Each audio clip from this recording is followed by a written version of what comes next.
오늘 우리가 함께 읽은 디모데전서는 사도 바울의 편지입니다. 편지는 커뮤니케이션의 수단이죠. 커뮤니케이션은 주고 받는 겁니다. 그래서 편지를 보내는 사람이 있고 편지를 받는 사람이 있습니다. 바울의 편지를 받는 대상에 따라서 바울 서신을 크게 두 가지로 분류를 해요. 교회 서신과 개인 서신입니다. 교회 서신은 받는 사람들이 지역 교회가 되는 것이죠. 대개 지역 이름이 서신 앞에 붙습니다. 로마서 하면은 로마에 있는 교회에 보내는 편지, 고린도서 하면은 고린도에 있는 교회에 보내는 편지, 그리고 서신 앞에 사람 이름이 있으면 이 편지를 받는 개인이 수신자가 됩니다. 디모데에게 보내는 편지, 디도에게 보내는 편지, 빌레몬에게 보내는 편지가 있습니다. 자, 오늘 읽은 이 편지의 수신자는 누구인가요? 디모데. 그래서 디모데 전서라고 얘기하죠. 자, 2절 말씀 보시면은 믿음 안에서 참 아들 된 디모데에게 편지하노니 이렇게 말씀해요. 바울과 디모데의 관계를 엿볼 수가 있죠. 바울이 디모데를 두고 뭐라고 부르죠? 나의 참 아들이다. 바울이 디모데를 어떻게 낳았길래 이가 정말 내 아들이다 이렇게 말할까요? 바울은 여러분이 잘 아시듯이 독신으로 살았거든요. 자, 무엇으로 나왔습니까? 육신으로, 혈연으로 낳은 아들이 아니라, 자, 무엇 안에서? 믿음 안에서 내가 낳은 참 아들입니다. 이런 표현을 썼습니다. 우리 웨슬리 성도님들도 믿음 안에서 낳는 아들과 딸들, 믿음으로 맺어진 그런 가족이 있기를 축원합니다. 자, 믿음 안에서 나온 이 아들 디모데가 바울과 같이 목회 사역자로 부름을 받았고 그렇게 헌신을 했습니다. 자, 그래서 이 편지를 또 목회 서신이라고 그렇게 구분을 합니다. 노년의 바울이, 목회자 바울이 젊은 사역자, 목회자 디모데에게 편지를 써서 목회에 대한 가르침을 전해주고 있습니다. 자, 3절 말씀을 보시면은 바울이 디모데에게 이 편지를 쓰게 된 배경에 대해서 간략하게 말씀하고 있습니다. 자, 3절 말씀 보셔요. 자, 나는 누굽니까? 이 편지를 쓰고 있는 바울을 말하는 거죠. 바울이 어디로 갈 때? 마게도냐로 갈 때. 자, 그러면 지금 너를 권하여서 어디에 머물라? 에베소에 머물라. 그러면 어디에 함께 있었던 겁니까? 에베소에 함께 있었던 것이죠. 이때는 언제냐면은 사도 바울이 로마에서 한 2년 정도 가택연금을 당한 후에 풀려나서 어디로 갔습니까? 서바나, 지금의 스페인으로 가고 소아시아에 있는 교회들을 둘러보고 있을 때였습니다. 에베소에 머물고 있는데 에베소에 이 교회의 여러 가지 문제들로 인해서 교회가 몸살을 앓고 있었습니다. 에베소 성도들은 바울이 좀 더 오랫동안 머물러 있으면서 교회의 이 문제들을 하나씩 다 풀어주기를 원했습니다. 자, 그런데 마게도냐 지역에 있는 교회들도 바울이 어서 속히 오기를 또 바랬죠. 그러니까 바울이 에베소에만 계속 머물 수 없었고 마게도냐로 떠납니다. 그러면서 누구를 남겨두는 거예요? 거기에 디모데를 남겨두는 겁니다. 여기 문제가 있는데, 해결해야 될 일이 있는데, 내가 떠나면서 남겨두는 사람은 어떤 사람 남겨둘까요, 여러분? 믿을 만한 사람, 또 일을 잘 해결할 만한 사람을 남겨두는 것이죠. 그 사람이 누구였느냐? 믿음 안에서 낳은 참 아들 디모데였어요. 여러분, 디모데 마음은 어땠을까요? 디모데는요, 여기 에베소에 그냥 홀로 남아 머물기를 원하지 않았습니다. 사실은 사도 바울과 함께 동행하기를 원했어요. 만약에 여러분, 우리 아버지가, 육신의 아버지가 노년이신데 멀리 여행을 떠나셔야 해요. 근데 아버지가 아들아, 너는 여기 남아가지고 이 집안일을 계속 돌보아라, 그렇게 하면 여러분 어떠시겠어요? 아니, 아버지 제가 함께 가겠습니다, 제가 동행하겠습니다, 이런 마음이잖아요. 그렇죠? 근데 바울이 디모데에게 권하여서 권면을 하고 명령을 해서 여기 머물러 있으라. 그래서 디모데가 순종을 하고 그 자리에 머물러 있었던 것입니다. 바울이 막상 마게도냐 지역에 가보니 그곳에서 일도 만만치 않았어요. 에베소로 곧 돌아가리라고 생각했는데 언제 돌아갈지 가늠하기조차 힘든 상황이었습니다. 이때 에베소 교회에 여러분 누가 남아있다고 했죠? 젊은 사역자, 젊은 목회자 디모데가 남아서 이 사람이 아직 목회 경험도 많지 않은데 아주 고군분투하면서 그 교회 안에 있는 여러 문제들을 해결해 보려고 기도하면서 정말 애쓰고 있었던 겁니다. 이때 디모데를 생각하면 바울의 마음이 결코 편치 않았던 거예요.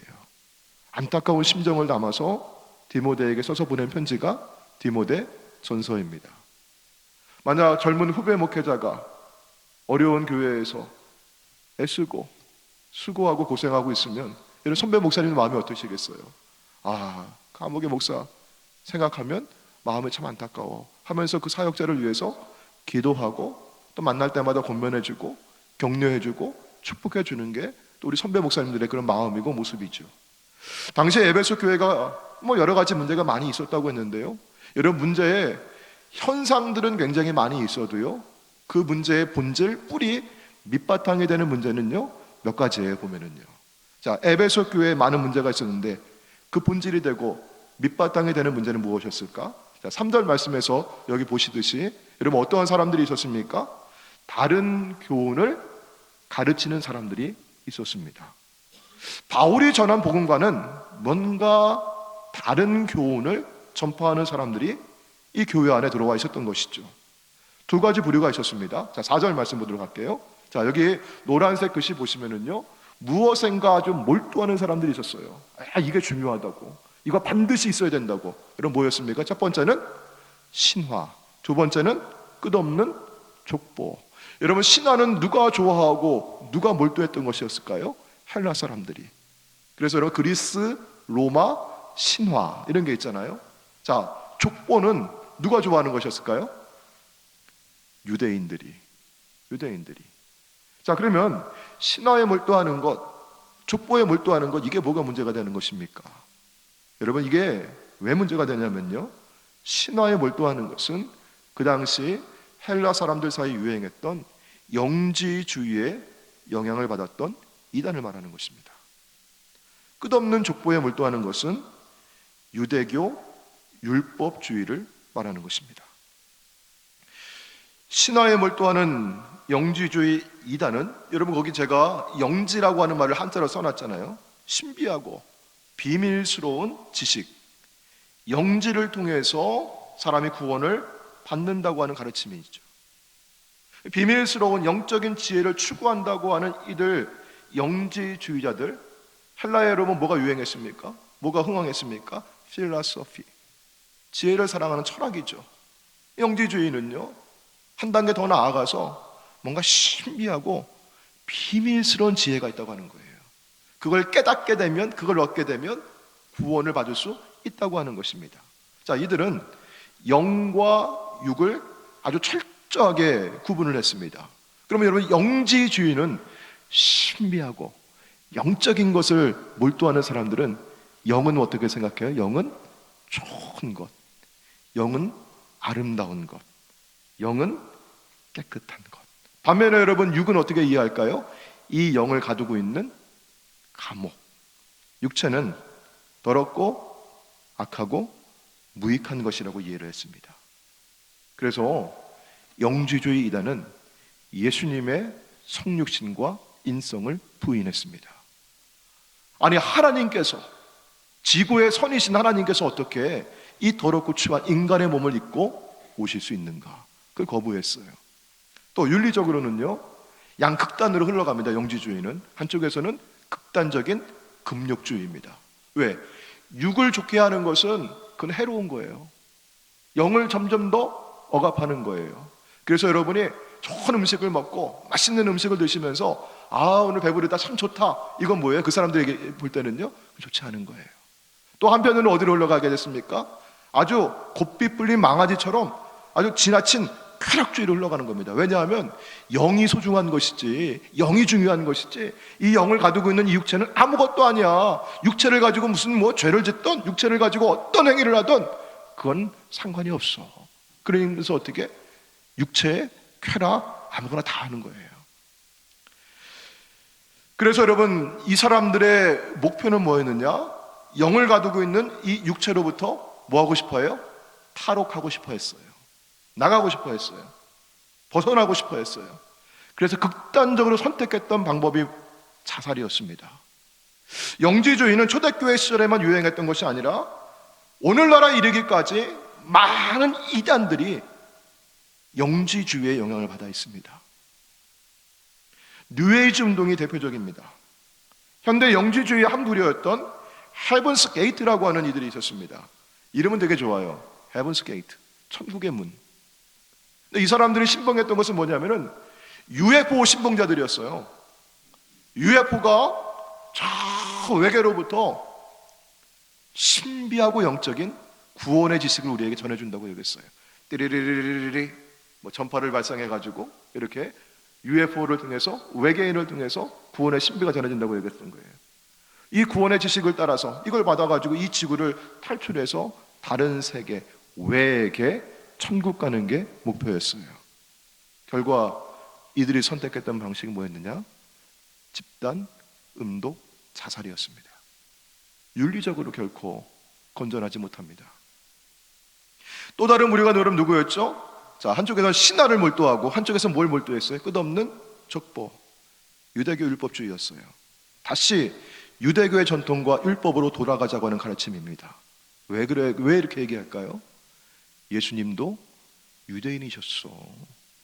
예수님도 절기를 지키고 율법을 지키셨다고. 복음만으로는 부족해. 거기에 더해서 할례 받아야 하고 절기 지켜야 하고 음식 규정, 정결례를 행해야 해. 율법에 행위가 있어야 만족스럽다고. 그렇게 가르쳤던 것이에요. 율법주의는 바울이 갈라디아에서 경고했던 다른 복음입니다. 바울은 이렇게 말씀합니다. 우리 갈라디아서 1장 7절입니다. 다시 한번 읽어볼까요? 시작. 다른 복음은 없나니 다만 어떤 사람들이 너희를 교란하여 어지럽게 만들어서 그리스도의 복음을 어떻게 변하게 하려 함이라. 순수한 복음이 아니라는 얘기예요. 갈라디아서 5장 4절 말씀. 자, 율법 안에서 시작. 율법 안에서 의롭다함을 얻으려 하는 너희는 그리스도에게서 끊어지고. 관계가 있습니까 없습니까? 그러면 율법주의는 그리스도와 관계가 없어요. 은혜에서 어떻게 되었다? 떨어진 자로다. 은혜에서 멀어져 있는 겁니다. 왜? 율법의 행함으로 하려고 하니까요. 비밀스러운 지식을 알아야 한다는 영지주의와 율법의 행위를 강조하는 율법주의는 드러나는 현상, 그 양상은 다르지만 거기 뭐가 있어요, 여러분? 공통점이 있어요. 그 공통점은 사람이 뭔가를 해야 한다는 것입니다. 사람이 영지를 깨달아야 돼요. 비밀스럽고 신비로운 지식을 알아야 돼요. 그럼 구원받아요. 또 율법주의는 뭐예요? 사람이 뭔가 율법의 요구를 만족하고 율법의 행위를 하고 어떤 선행을 하고 공로를 세워야 한다는 것이에요. 이에 대해서 바울은요, 목회서신을 통해서 신화와 끝없는 족보에 몰두하고 있는 이단의 가르침을 경계하면서 뭘 말씀하는 거예요? 주의 은혜로 족하다. 할렐루야. 주님의 은혜로 충분함을 믿으시길 바랍니다. 오늘 14절 말씀 보시면은요, 이렇게 말씀하고 있죠. 자, 우리 주의 무엇이? 우리 주의 은혜가. 자, 14절 말씀. 우리 주의 은혜가 그리스도 예수 안에서 믿음과 사랑과 함께 어떻게 되었어요? 넘치도록 풍성하였도다. 은혜가 족하다. 주의 은혜로 족합니다. 다른 무엇이 더 필요한 것이 아닙니다. 비밀스럽고 신비로운 지식이 더 필요한 게 아닙니다. 율법의 행위가 우리를 보충해 줘야 되는 것 아닙니다. 인간의 어떤 행위로 보충할 것이 아닙니다. 하나님의 은혜로 충분합니다. 이게 바울의 편지였어요. 여러분, 우리가 교회에서 은혜라고 하는 말을 많이 쓰고 있죠. 은혜 받으세요. 은혜 받았습니다. 참 은혜스럽네요. 이런 표현을 많이 쓰고 있는데, 여러분, 이 은혜가 무엇입니까? 은혜의 정의가 무엇이죠? 우리가 여러 가지 깊이 정의할 수 있겠지만 간략하게 정의해 보면 이런 겁니다. 우리 같이 한번 읽어볼까요? 자, 시작. 은혜란 받을 만한 자격이 전혀 없는 죄인에게 베푸시는 하나님의 조건과 제한이 없는 전적인 사랑과 호의다. 여러분, 이 정의에서 먼저 은혜 받는 사람이 누구인가를 기억하시길 바랍니다. 여러분, 누가 은혜를 받습니까? 받을 만한 자격이 있는 사람이에요? 없는 사람이에요? unqualified. 받을 만한 자격이 전혀 없는 사람에게 베풀어 주시는 하나님의 사랑과 호의예요. 그래서 사도 바울은 자신이 뭐라고 얘기하죠? 자, 13절 말씀 보시면 내가 전에 비방자요, 박해자요, 폭행자였다. 그 15절 말씀 가운데 보시면은 내가 죄인 중에 괴순이라. 정말이지 은혜를 받을 만한 아무런 자격이 없다고 하는 그런 고백입니다. 내가 죄인 중에 괴수라고, 내가 우두머리라고, 내가 죄인 중에 이거라고 얘기하는 이런 그 이유가 뭘까요?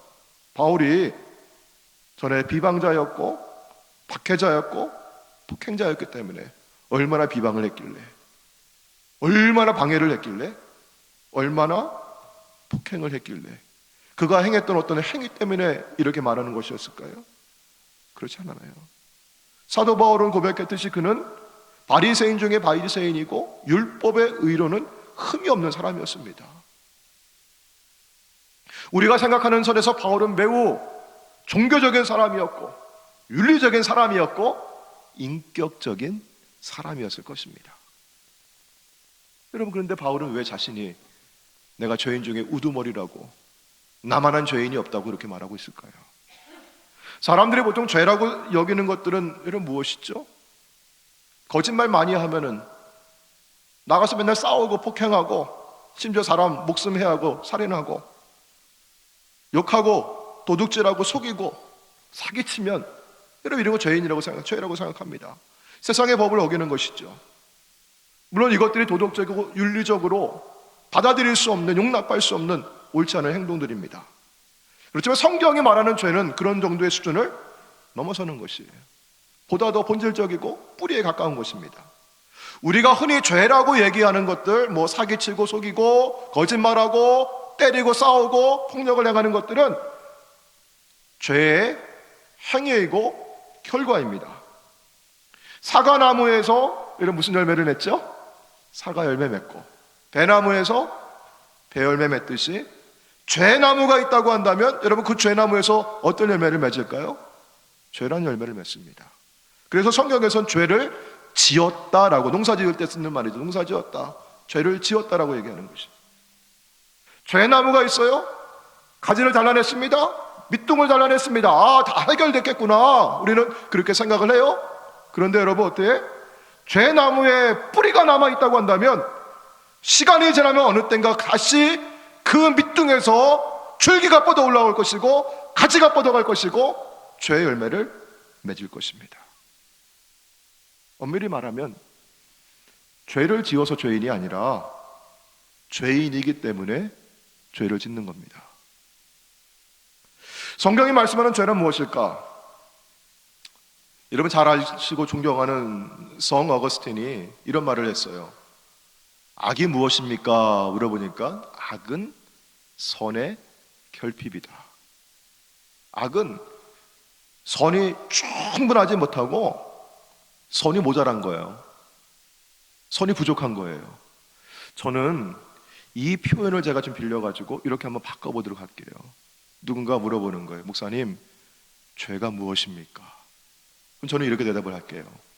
죄는 은혜의 결핍입니다. 여러분, 누가 어디에서 한번 뭐 얘기할 때 죄는 은혜의 결핍이에요, 이렇게 한번 얘기해 보세요. 그러면 와, 그런 말 어디서 배우셨어요? 우리 목사님한테 배웠어요. 자, 죄는 은혜의 결핍이다. 은혜가 모자라고, 은혜가 충분하지 않고, 은혜가 부족한 것이 그게 죄입니다. 한번 우리 생각을 해볼게요. 여기 100여 명의 사람들이 여기 있어요.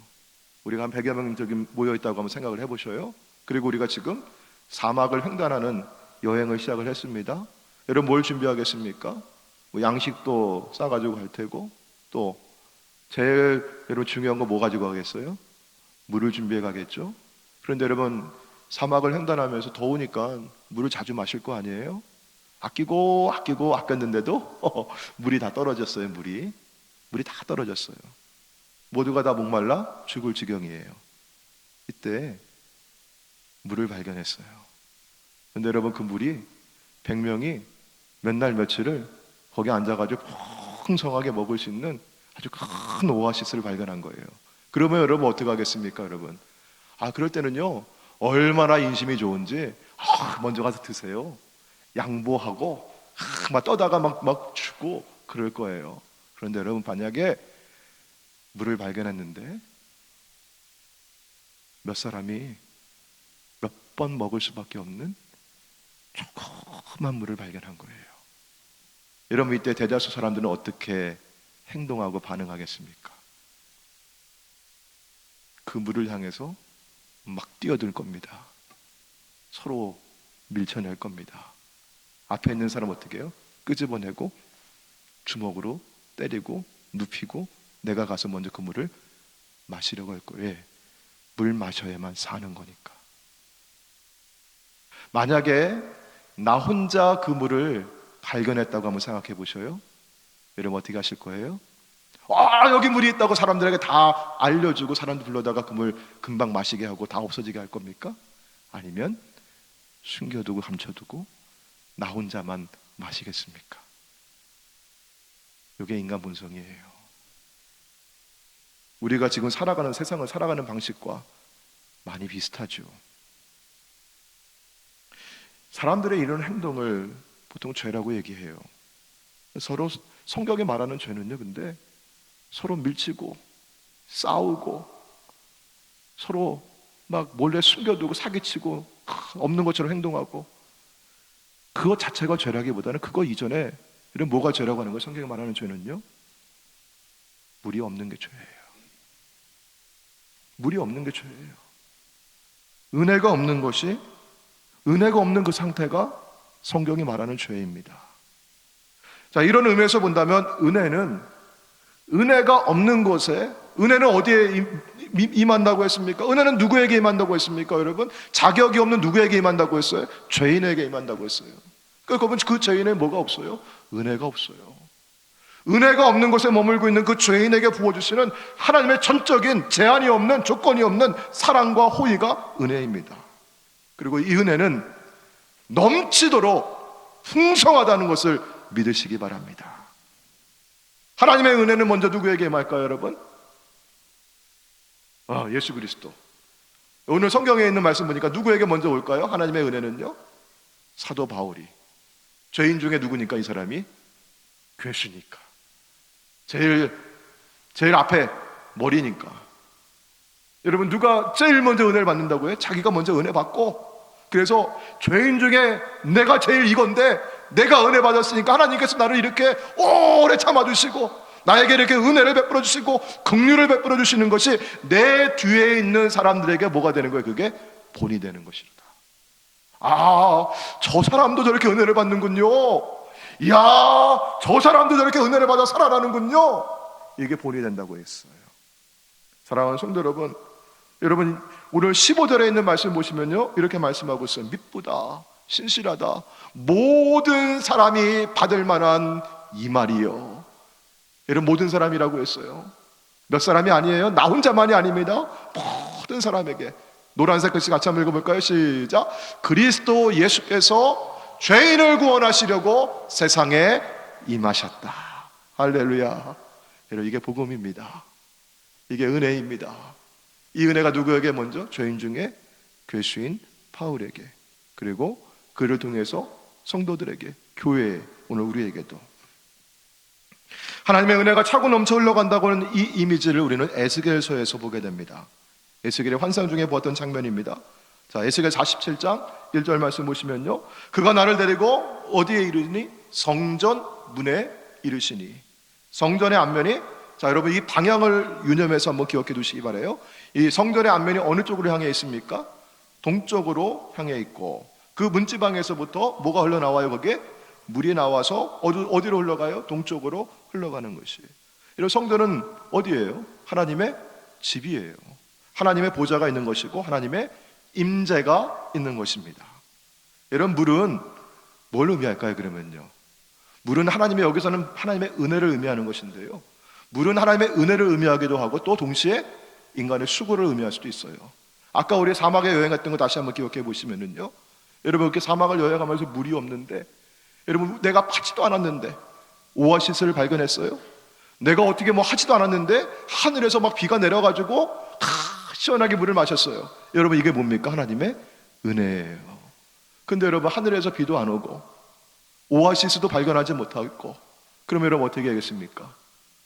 목말라 죽든지 아니면 살려고 발버둥치면서 어떻게 해야 돼요? 물을 찾아 헤매이고, 그 물을 어떻게 찾으면, 물의 흔적을 찾아내면 어떻게 해요?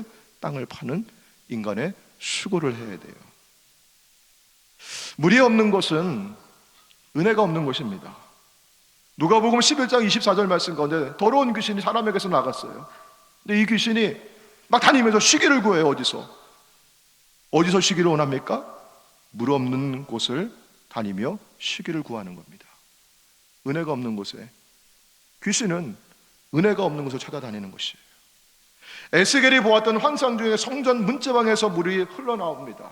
하나님의 임재로부터 물이 흘러나오는 겁니다. 여러분, 하나님의 임재로부터, 하나님의 보좌로부터 은혜가 흘러나옵니다. 이 은혜가 흘러가는 방향이 어떻게 되는 것일까요? 여러분, 제가 그림을 하나 준비했는데 성막과 성전이 비슷해요. 보면은요, 여러분, 아까 동쪽 문, 그 앞면이 동쪽으로 향해 열려 있다고 했었죠. 이 성막의 모형도인데요, 네모 박스 안에, 빨간색 네모 박스 안에 있는 게 성막의 입구입니다. 그리고 그 밑에 보시면 동서남북 표시가 있잖아요. 성막의 입구가 여러분 어디로 있습니까?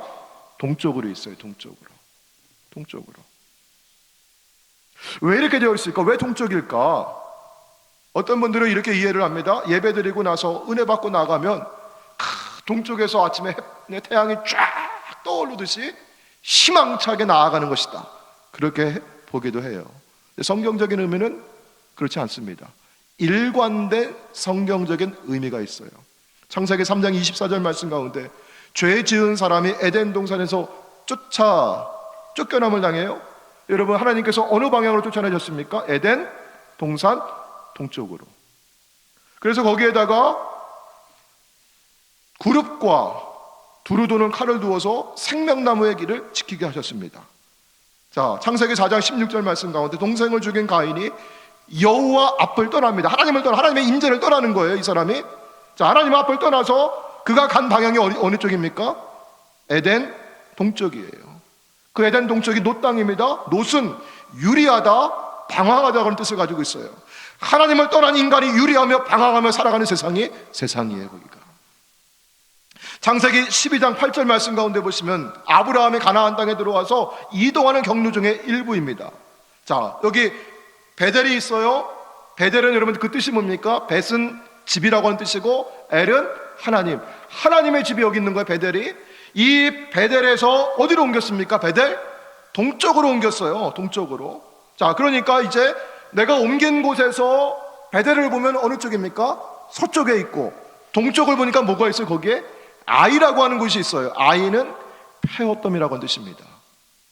심판받고 폐허덤이 될 세상을 의미하는 것입니다.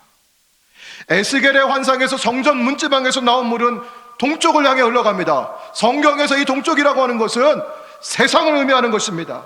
하나님께서 은혜로 주신 것은 여러분 어떻게 우리 안에 머물러 있는 것이 아니라 세상을 향해 흘러가기를 원하시는 것이 하나님의 뜻입니다.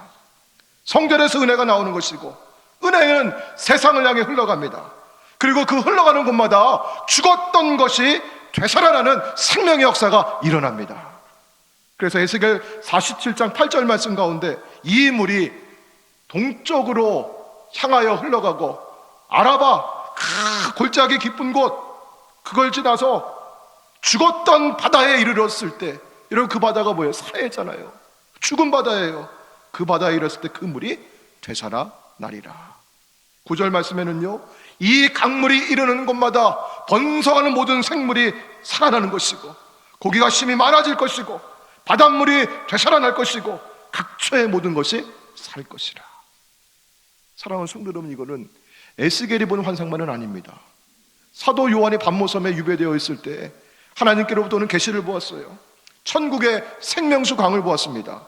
계시록 22장 1절과 2절 말씀에 수정같이 맑은 생명수의 강을 내게 보이시니 하나님과 및 누구로부터? 어린 양의 보좌로부터 흘러나오는 것이에요. 사랑하는 여러분, 생명수는 어디에서 나오는 것입니까? 어린 양의 보좌로부터. 그리스도의 보좌가 있으면 그곳에 생명수의 물이 흘러나오고, 그럼 어디로 향해 갑니까? 세상을 향해 갑니다. 지난주에 말씀에 함께 나누면서 한인타운에서 일하는 남미에서 넘어오신 분 이야기를 잠깐 들었는데, 주일 저녁에 7시 정도에 가서 이렇게 만났어요. 서로 뭐 영어로 대화가 잘 안 돼요. 그래서 그 구글 트랜스레이터 가지고 쓰면은 스페니쉬 간단하게 서로 대화를 나누는데 정말 얇은 여름옷 입고 있는데, 뭐 저희 아이들 옷이 체구가 크질 않아, 작아요. 그래서 잘 맞았으면 좋겠어요. 왜냐하면은 여러분, 어제 오늘 얼마나 날씨 추웠어요. 정말 필요할 때 누군가에게 그 도움이 그렇게 흘러갔으면 좋겠어요. 세상의 가난은 나라님도 구제하지 못하는 일이에요. 우리가 다 해결할 수 있는 건 아닙니다. 하지만 하나님께서 우리 앞에 보여주신 사람, 누군가가 있다고 한다면 하나님께서 어떻게 우리가 은혜 많이 받았는데 생명수의 강이 우리를 통해서 어떻게 해요? 흘러가기를 원하시는 것이 또한 하나님의 뜻인 줄로 믿습니다. 여러분, 물이 없는 것은 메마릅니다. 물이 없으면 생명이 없어요. 생명과의 단절입니다.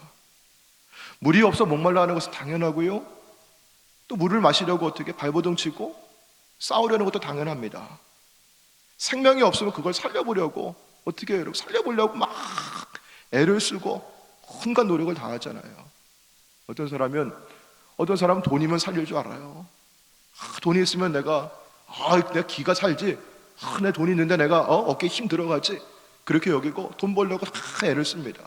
어떤 분은 내가 세상에서 이만큼 성취하면, 내가 어떤 업적을 남기면, 내가 명예를 취하면 그러면 내가 살아나는 것이지, 그렇게 여기서 그 목표를 삼고 열심히 달려갑니다. 그 목표를 내가 이루어서 돈도 벌고요, 명예도 얻고요, 업적도 세웠어요. 잠시는 기쁨을 누리고 만족을 누리지만 영원한 참된 만족을 얻지를 못해요. 그리고 나서 또 여전히 목마르고 여전히 메마른 것이에요. 왜냐하면 생명을 얻지 못했기 때문이에요. 사랑하는 여러분, 생명을 어떻게 얻을 수 있을까요? 물이 흘러가는 곳에 생명을 되살리는 역사가 있습니다. 돈으로 사는 거 아닙니다. 명예로 사는 거 아닙니다. 세상은 은혜로 살아나는 겁니다. 그리고 이 은혜는 전적으로 하나님께 속한 것입니다. 하나님께서 부어주시는 거예요. 우리가 무엇을 해서 받는 건 아니죠. 오늘 본문에 말씀 건데, 사도 바울은요 13절과 16절 말씀 가운데 두 번 이렇게 말씀합니다. 내가 긍휼을 입었다. 내가 긍휼을 받았다. 여러분, 은혜 받은 사람은, 긍휼을 입은 사람은 얼마나 감사할까요? 내가 뭐 하지 않았는데, 내가 그런 자격이 없는데, 하나님 나한테 이런 은혜를 주셨는데, 나한테 긍휼을 베풀어 주셨기에. 그래서 오늘 17절 말씀입니다. 여러분이 마지막 절로 읽은 거죠. 같이 다시 한번 읽어볼까요? 시작. 영원하신 왕, 곧 썩지 아니하고 보이지 아니하고 홀로 하나이신 하나님께 존귀와 영광이 영원 무궁하도록 있을지어다. 아멘. 하나님을 찬양합니다. 사랑하는 여러분, 하나님의 성전, 하나님의 임재가 있는 곳, 어린 양의 보좌로부터 생명수의 강이 세상을 향해 흘러가는 것을 이런 믿음의 눈을 여시고 영의 눈을 뜨시고 함께 보시기를 축복합니다. 그리고 하나님께서 이미 어디에? 우리 심령에 어린 양의 보좌를 베풀어 주셨음을 믿으시길 바랍니다. 여러분, 그래서 여기서부터 뭐가 흘러나옵니까? 요한복음 7장 37절, 38절 말씀 가운데 보시면은요, 여러분 여기에서 뭐가 흘러나온다고 했어요? 누구든지 목마른 자는 내게로 와서 마시며 나를 뭐하는 자는, 믿는 자는 성경의 이름과 같이 그 배에서 무엇이? 생수의 강이 흘러나오리라. 예수님을 믿고 예수님을 나의 인생의 구원자와 주님으로 영접하신 여러분에게 하나님께서는 어린 양의 보좌를 베풀어 주셨고, 여러분의 심령에서부터 은혜의 강물, 생명수의 물이 흘러나와 강이 되어 흘러가고 세상을 적시고 은혜를 나누어주는 거룩한 통로로 사용하실 줄로 믿습니다. 기도하겠습니다.